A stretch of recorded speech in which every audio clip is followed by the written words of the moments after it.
Hi friends, Yari here with Third Eye Yari, and I am a fun and safe psychic medium and spiritual life coach who helps people awaken. In this video, we're going to explore the full moon in Aquarius taking place on August 1st at 2:30 p.m. if you happen to be on the eastern seaboard of the United States. The sun is in opposition with Leo, who's talking to our full moon. We got a conversation coming in from Jupiter, which is directly square to the moon. We also have a conversation between the Shaman's asteroid and Vesta, which makes it very interesting because the only major planetary conversation going on is Jupiter, and Venus is in retrograde. All of this is an opportunity to integrate some of the stuff that got shaken up in May, June, and July. There is growth opportunity and opportunity to step into some closure and some personal evolution. We have a T-square between the sun and moon and then Jupiter. Whenever you got a T-square, we have to look for the fourth sign. That is Scorpio, to balance the tension that comes in between our needs and our identity, which is in part why some people say that people just go crazy around full moons, because we have needs and identity sometimes in opposition. The way to balance this energy is to lean into Scorpio transformative power, and it's about letting things go. This is also about stepping into a new rebirth. This is that whole resurrection cycle. This is also about not only completions, but shape shifting, changing timelines. This is another period of time where people are working on internal stuff, working on themselves, and focus more on where their growth is and what they need to work on in order to facilitate their next chapter. You may find that people are really busy at this time, deeply processing some stuff, lots of journaling or meditation, or even sleeping or binge watching a show or reading a book, just kind of getting lost in something that allows for the subconscious mind to take over and do its processing work. Some of you may find therapy or coaching very helpful during this time. Don't forget, I'm a clinical therapist and I do spiritual coaching. So if you need assistance navigating these energies, hit me up. As we move through this, it looks like it's going to be a continuation of the integration of transformation. That's what this full moon and Aquarius look like. I think it's pretty positive that it speaks to an ongoing season of transformation, growth, and change. We have been only accelerating as we move into the full moon in Aquarius. Lots of growth opportunity that come your way, especially for those of you who are dealing with financial and work, money matters. It does look like that does begin to unfold at this donation, but it does look like it requires you to put something down in order to pick something else up. So finish something before you start something. This full moon in the earth sign of Aquarius is offering us an energetic support when it comes to expressing, processing, and most importantly, transmuting any residual of stagnant energy and emotions that might be coming up at this time. With Venus being in the thick of its retrograde, also highlighting relationships or interpersonal themes that might be coming to the surface. This full moon will definitely prove to be a supportive hand when it comes to taking courageous and innovative steps towards facing anything that's been brought up from the shadows surrounding it. The full moon tends to bring to the surface and shine a light on many aspects of our lives, whether that be what is and it isn't working that we've been putting more energy into over the previous weeks. The full moon also illuminates our inner world in many ways. The moon is the astral body closest to the earth and directly impacts our inner world.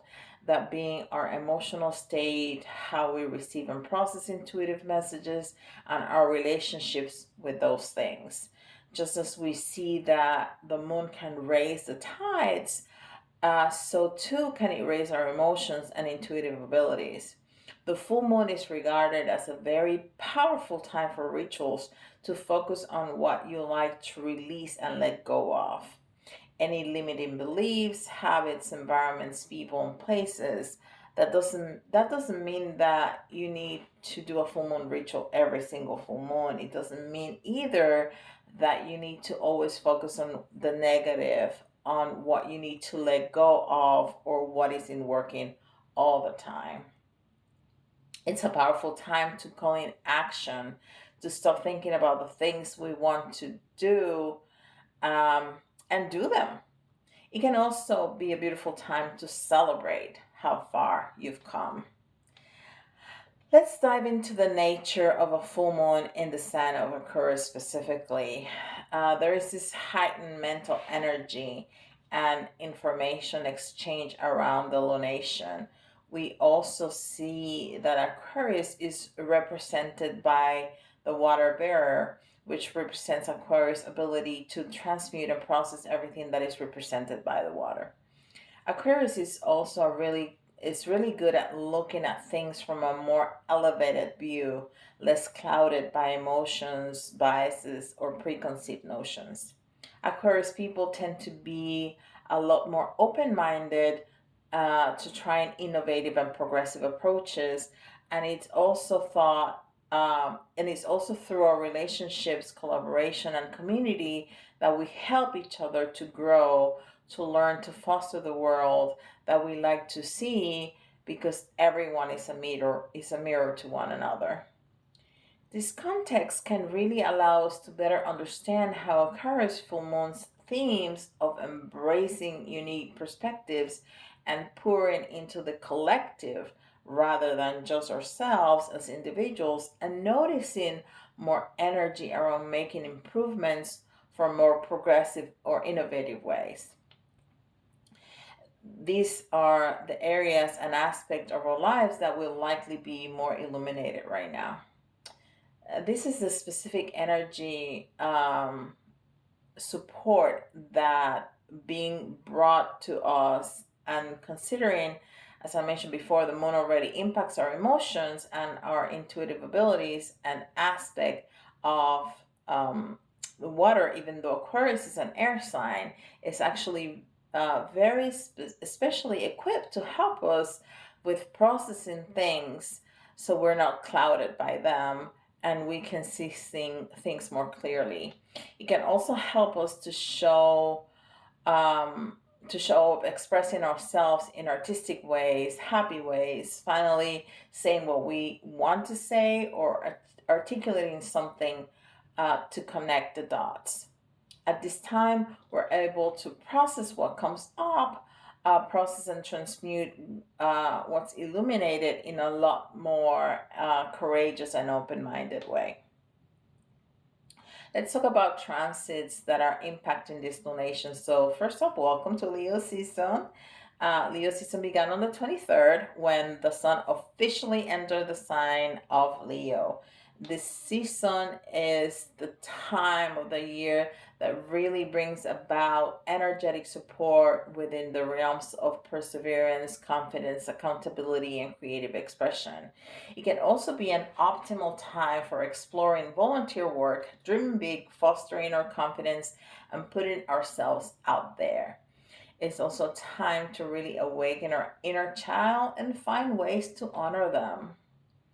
We also have Mars training with Jupiter.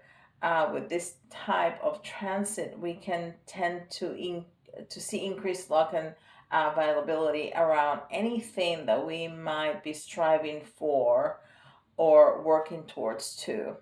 Taking aligned actions is strongly associated with Mars qualities like taking initiative, leadership positions, and making important decisions in our lives.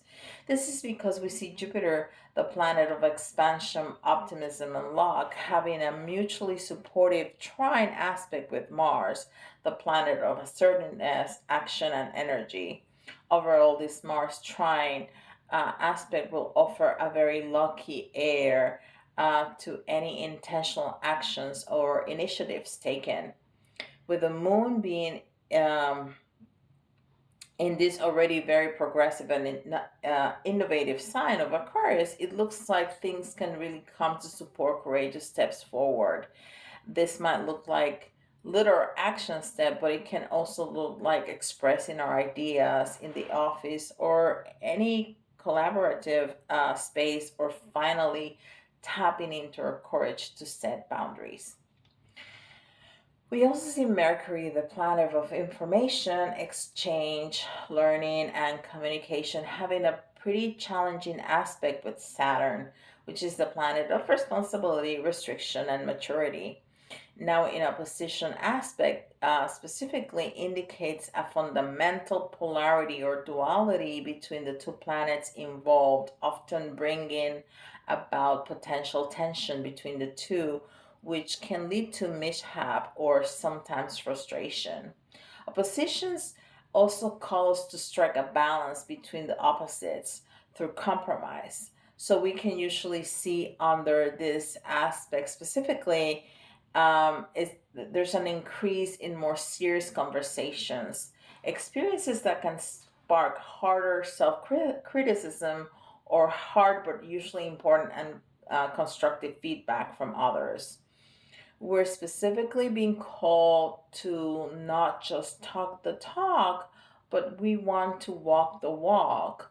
Although challenging in some ways, it's also important to remember that oppositions are always just asking us to strike a balance and embrace the duality of potentially opposing perspectives. For example, what areas do you feel like you need to continue thinking and planning, or you need to start a conversation about action and take some steps towards your goals? In what ways could conversation and research better help you to pause and improve upon anything that you already been in action with for a while?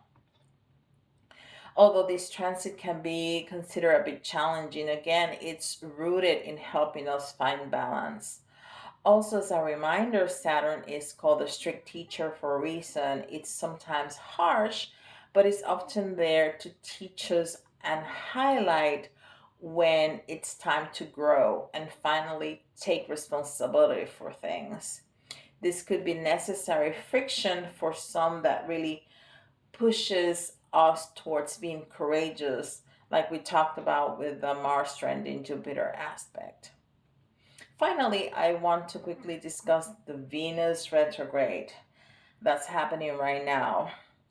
Really kind of setting a bit of a tone for what's going on astrologically, at least until September 3rd, when we see that it stations direct again.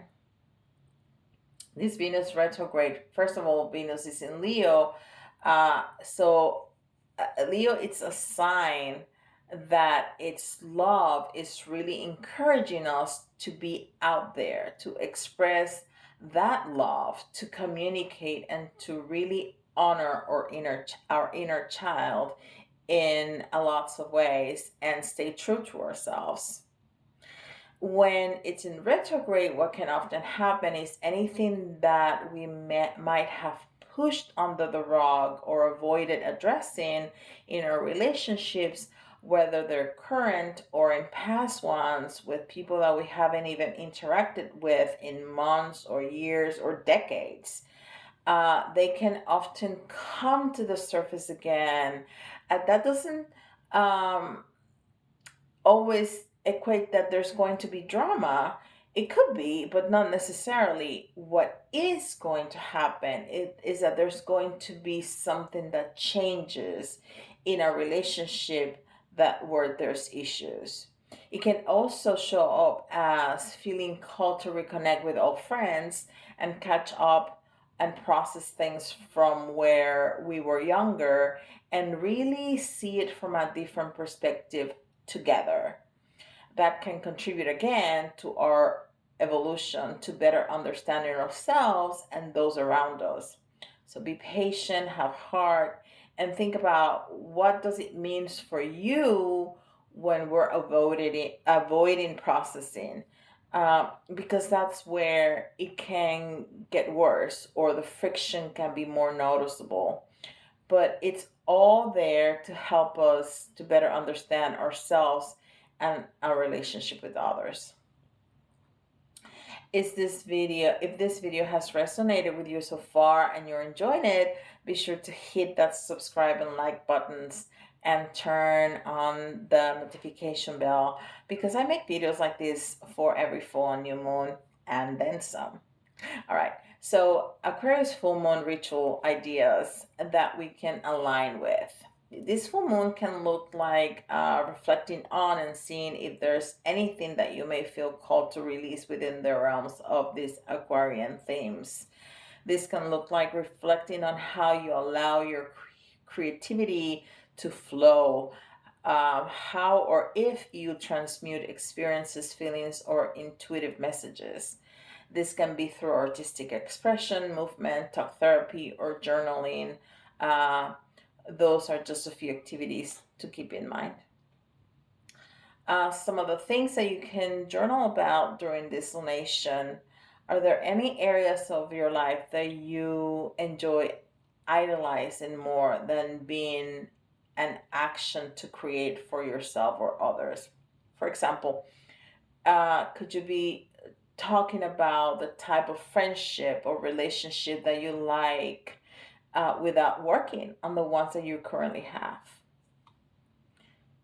If you could ask your inner child what would make them feel most inspired or fulfilled, what would they tell you?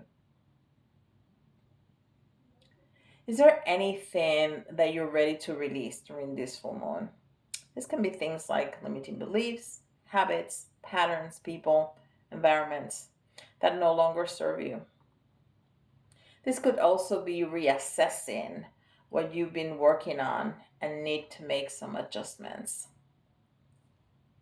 Well, friends, I hope this has been helpful, and I'll see you in the next video. Bye, guys.